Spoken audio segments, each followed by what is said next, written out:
A lot of us have days where we just don't feel well, and what you need to do on days like that is give yourself permission to just do nothing and take care of yourself that day. Just cancel out the whole day and take care of yourself with relaxation tasks and activities. If it's not a life and death situation, then it can always wait. Just like people can always wait. You can always rebook appointments, nothing, deadlines. As long as it's not a life or death situation, there's a way to, redo. You can have a redo, do-over, right?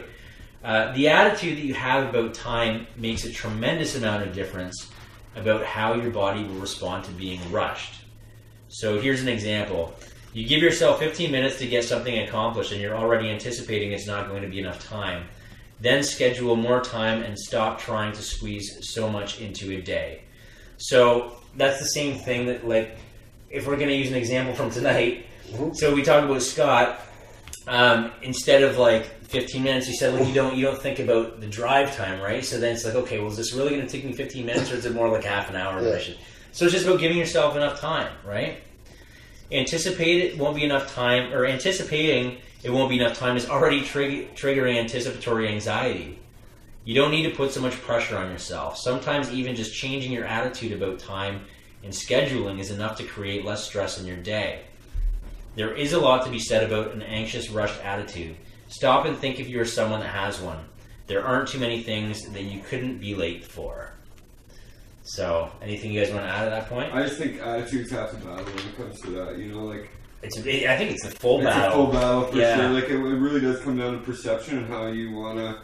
I always say, like, the difference between a good and a bad day is your attitude. Right. And there's lots of things, even on bad days that I have, that I gotta stay grateful for, because some people would love to have my bad days. Right. They would love to have my bad days. They'd be the best days that they ever had. So I gotta stay, like, vigilant in that and just know that everyone's gonna have tough days and not just to stay there, right? Like, right.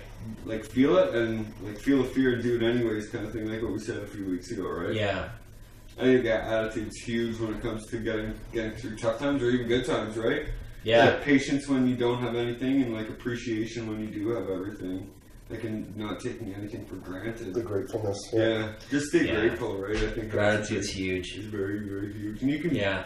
That's a gift that you can give to other people for free. Gratitude? Gratitude. You can give it to yourself. You give it to yourself, for sure. Yeah. No one has to pay for that. About the little things, right? Yeah. It is. It really little is. Little victories, right? Just little victories. Mm-hmm. Yeah.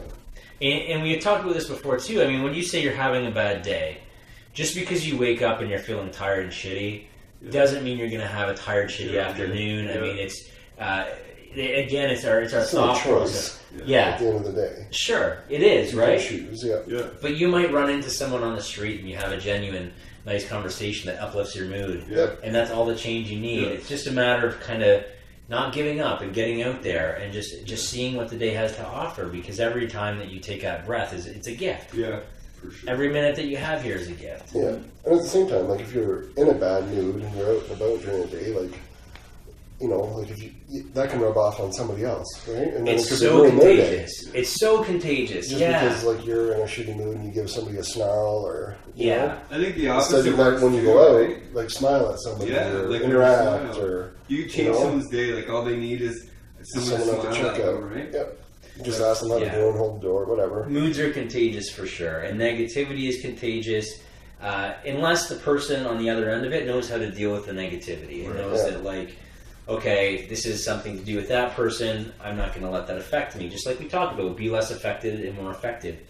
But if you're going around and you're spreading joy and smiles, wouldn't you rather be responsible for that? Like, oh, for sure. Yeah. What's wrong? That's the thing. Someone might think there's something wrong with you this day and age, but who cares what other people think? Exactly. Ultimately, exactly. We need more of it.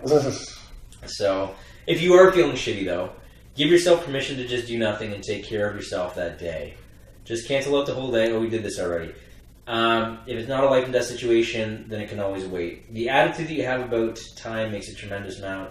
Difference about your body will respond to being rushed. So we're already at the end of here. Some things even just change attitude about time. So now you have a few things that you can do to help with time management. So did you guys have any, like, techniques that you learned this week? for time management. Yeah. Right.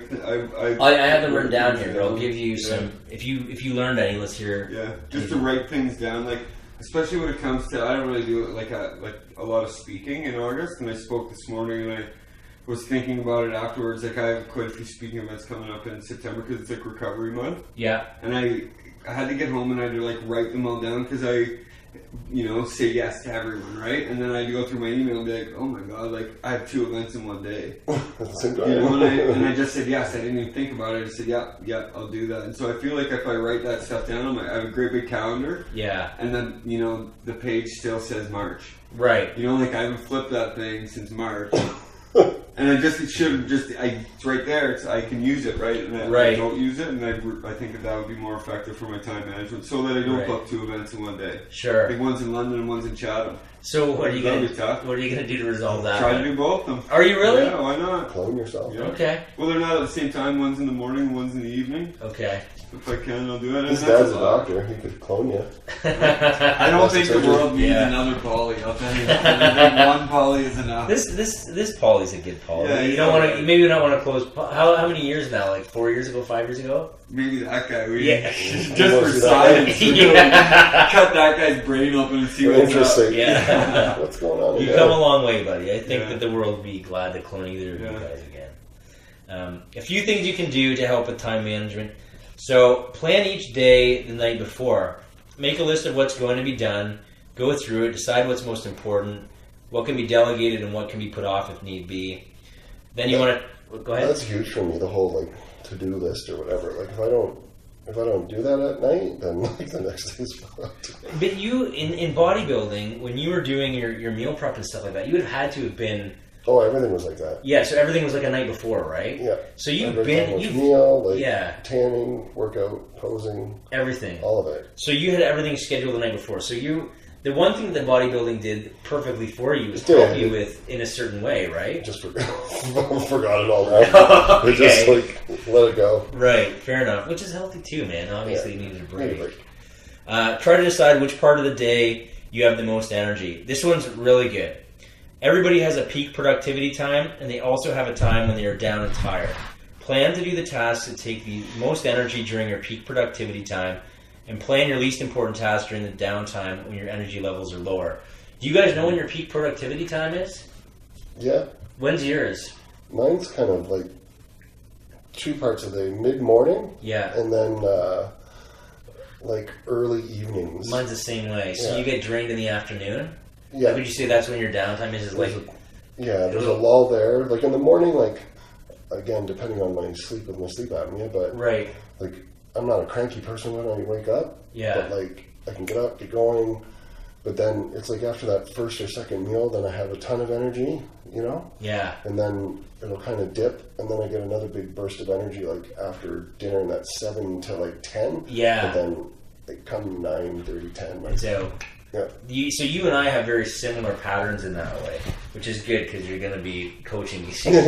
But what about you, buddy? What do you think? I don't know if I'm too consistent with it. No? To be honest with you, just when I'm up, I'm up. When I'm down, I'm down. Right. How many rock stars? Yeah, it really depends on how many rock stars. I think probably, for the most part, I'm probably more productive in the evenings. Yeah? Because I think I do a lot more in the evenings.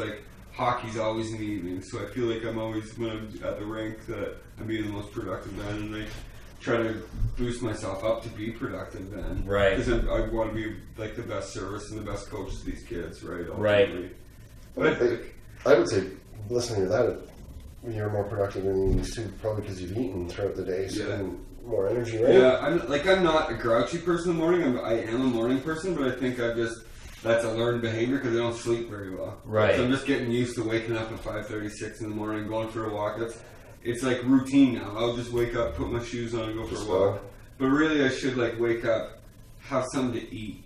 Yeah. You know what I mean? I don't eat before I walk, and there's been a few times that I've been out for my morning walk where I get super dizzy, and I'm holy shit! I'll go to Springbank Park, and I had to stop going there because I thought I might fall in the river. Are you serious? Yeah, so I stopped going there in the mornings because I thought if I fall in the river here, or I should just eat. Yeah. I should just eat. It sounds like you know what you need to do. I just got to do it. Yeah, you just got to do it. I just got to do it, yeah. It's good though, just going for a walk in the morning because it does wake you up and get your serotonin and dopamine levels up. It doesn't matter if it's raining or snowing or I'll go for a walk every day. I think that what you talked about, how you just said you went for a walk at Springbank and it re-energized you. Yeah. I think that that's something that we forget about because a lot of us sit around computers all day. It's like the box life we talk about, right? Yeah. Like you get out of your boxed house, you go to your boxed office, you sit in your box, you're on a computer that's a box. Right. It's from box to box to box. And we were meant to be outside. We were born and we're alive to be out. Exactly. So try to get outside for at least 15 minutes a day. Even in the winter, I know it's shitty, but just that fresh air alone. And good for you. I couldn't believe how amazing it was, you know? Yeah. That's cool. And that's the thing. It's just little things like that. When we talk about little things, take a 15-minute break, go for a walk, if you can, in a park or wherever. Yeah. But eat first. Eat first. Or have some snacks. Or have a snack. And try to be healthy, right? So believe it or not, this is something that you'll like, Paulie, because we are most creative when we're tired. So this is a good time to write a book or a song or a term paper. It's better than obsessing about scary thoughts, which you also know we're good at doing. I write the most music when you're exhausted after 10 o'clock at night. Yeah, I think. And do you find that you're most creative before bed? Oh yeah, for sure. Yeah. Sometimes if I because I play my guitar a lot before bed, just to kind of that's a self-care thing for me. It's just to be able to do that, and it takes you out of the moment of the day, like your mind, and you focus on something else, right? Yeah, that's completely it. And I think I'm writing a song right now with Sarah Smith, which is really cool. And awesome. That the whole riff came at 11 o'clock at night, and I think the best part of that is I live in a building with a whole bunch of seniors, so they go to bed after Jeopardy, and I kind of get 4 hours. They don't care if I play guitar at midnight. They sleep anyways, right? Well, that's perfect. Yeah, it is. Sleep after Jeopardy. You do. Jeopardy ends at 7:30. Is Jeopardy still on? Yeah, oh yeah. Really? All the lights go out in my building at 7:30 as soon as Alex Trebek's off. Florida. Hopefully go for dinner at 4 and then bedtime at 7. No kidding. I can't wait for retirement. It's just like those Seinfeld episodes. Do you remember when they double Camista? Another helpful thing to do is to get yourself a spiral notebook. Every day, write the date at the top of the page and write down any information that comes to you that day. This is a good one for me. I did it in real estate all the time. You know where everything is, and you don't have to stress out trying to remember every little detail from each day. This can be a great tool to use with your daytimer if you use one. But literally, something like this... That's my daytimer. Yeah, well, that's all you need. Notebook. Write down the date, and then if you just carry it around with you, write down any information, phone numbers, whatever. At least you know you have it here. Yeah. That'll take anxiety away from here. For sure. At least you know it's somewhere. Yeah. Unless you lose this, then you're kind of... Just make sure that you kind of go over everything that happened in the day. Yeah, sure. Type it out, whatever. But at least you have something, and something you can go back to. You don't have to rely on your memory all the time. I mean, phones are great too, but the old school method is just... I like the old school method. I like the old school method too. Pen to paper. Yeah. Delegate when you can, and return phone calls, texts, emails, etc. during your downtime. So for Scott and I, we do the important stuff that mid-morning or later at night, and then during the afternoon is when you want to return those emails, answer those messages or whatever, when you can just kind of lay low and recoup. Any large projects you have going should be broken into smaller pieces where you can focus on one piece at a time. We talked about that earlier. Learn to say no to other people's requests for your time. Try to underestimate and not overload yourself, and you'll find you'll get more accomplished, and you can always add to it later. When you feel tired, like you've done enough, listen to your body symptoms and stop. If you can't stop, at least take a break and do some breathing. Adopt a more relaxed attitude. This whole program is about attitude. We've talked about attitude a lot tonight. Adapt the attitude that you don't mind being with yourself. You don't mind being alone, and you don't mind waiting, and you don't mind practicing patience. So basically everything we talked about at the beginning with the car, become the old person and not so much the aggressive driver. Yeah. So, goals for this week, people. We've just got a few. Slow down, relax more, and choose how you spend your time. Start delegating and saying to yourself, no more, and stop when you feel tired. It's all about becoming more efficient and effective and less anxious and less stressed out, because stress is a killer. That's it for this week. Do you guys have anything you want to add? Go through your notes, Paulie. I just have written down here about enjoying your time. You got to slow down and enjoy your time, because you don't want to hate time. Mm-hmm. you know, we only get one trip around the sun a year. Right? Yeah, time is 2 or 3 or 4. We get a certain amount of time in a day, and we have to